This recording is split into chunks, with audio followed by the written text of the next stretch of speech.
दाने दाने पे लिखा है खाने वाले के नाम। एक दाने के ऊपर इसे कौन खाएगा, ये भी पहले से तय होता है। आप एक छोटी सी अन्न के कण के बारे में क्या सोचते हैं, मुझे पता नहीं। आप इसका कितना आदर करते हैं, ये भी मुझे पता नहीं। और एक किसान एक अन्न के कण को कितना आदर करता है, और एक अन्न कण का क्या महत्व है, आइए चर्चा करते हैं इसके ऊपर। हमारे भारतीय दर्शन में एक महान व्यक्तित्व रहे रमण महर्षि। उनके जीवन में एक वाकया घटा। एक दिन की बात उनकी जीवन की मैं आपसे साझा कर रहा हूँ। एक बार क्या हुआ ना, कुछ अन्न के कण, कुछ सस्य दाने उनके आंगन में गिर गए थे। थोड़ा सा, एकदम थोड़ा सा। रमण महर्षि कहीं बाहर गए थे। जब कुटिया के अंदर आए तो देखे बाहर में थोड़ा सा अन्न के कण यानी सस्य कण गिरा पड़ा हुआ है। वो तुरंत नीचे बैठ गए और उस कण को उठाने लगे।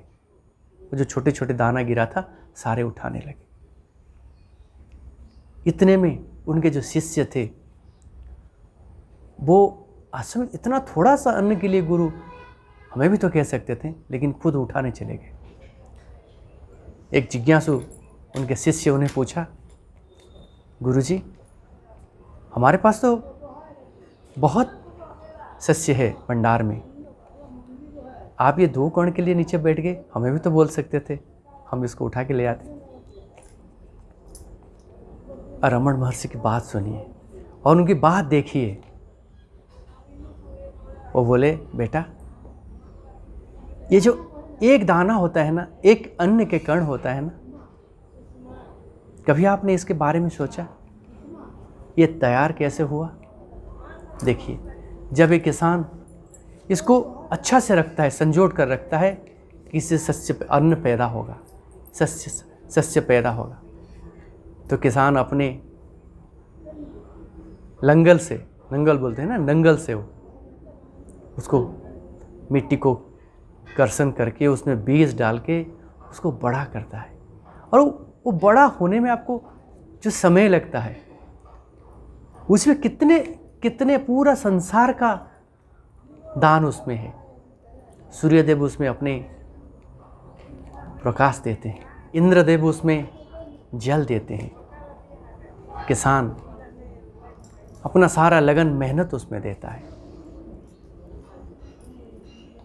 मौसम, बारिश, ठंड सब सहने के बाद बार बार उसे पंछियाँ, जब उसमें थोड़ा सा बीज अंकुरित होता है तो पंछियाँ उसे खाने के लिए आ जाते हैं, गाय भैंस उसे खाने के लिए चले जाते हैं। ये सब से बचाकर उस कण को, उस सस्य अन्न को आपके पास लाया जाता है, और वो गिर जाए, कितनी बड़ी बात है ये। आपके लिए कितनी बड़ी बात होगी मेरे को पता नहीं है, लेकिन मैं इसका महत्व जानता हूँ। मैं किसान की मेहनत को सम्मान करता हूँ, इसीलिए ये कण मेरे लिए बहुत महत्वपूर्ण है। वो कण को उसने उठाया और शिष्यों के हाथ में दिया, बोला इसको भंडार में रखिए। यहाँ कहने की ये तात्पर्य है, आप कभी पार्टी में जाते हैं, कहीं आपको दावत में जाते हैं, खाना खाते हैं और जो बचा फेंक देते हैं। आज से आप नहीं फेंकेंगे, मेरा विश्वास है, क्योंकि ये जो खाने की जो सस्य अन्न होता है ये बहुत महत्वपूर्ण होता है। हम नहीं खाए तो कोई दूसरे उसे खा सकता है, इसीलिए हमें इसको कभी भी नष्ट नहीं करना चाहिए। आज से हम सब सजग होंगे, एक छोटे अन्न का कण को भी हम रेस्पेक्ट करेंगे, सम्मान देंगे। एक अन्न के कण को सम्मान देने का अर्थ हमें किसान को सम्मान दे रहे हैं। भारत में कहा जाता है जय जवान जय किसान। अगर आप जय किसान कहते हैं, जय किसान की बात पर आप समर्थन करते हैं, तो आप आज से हर अन्न के कण को सम्मान देंगे, उसका नष्ट नहीं करेंगे। मेरी बात आपको अच्छा लगता है तो सुनते रहिए, मैं आपको सुनाता रहूँगा। आज के लिए इतना, नमस्कार।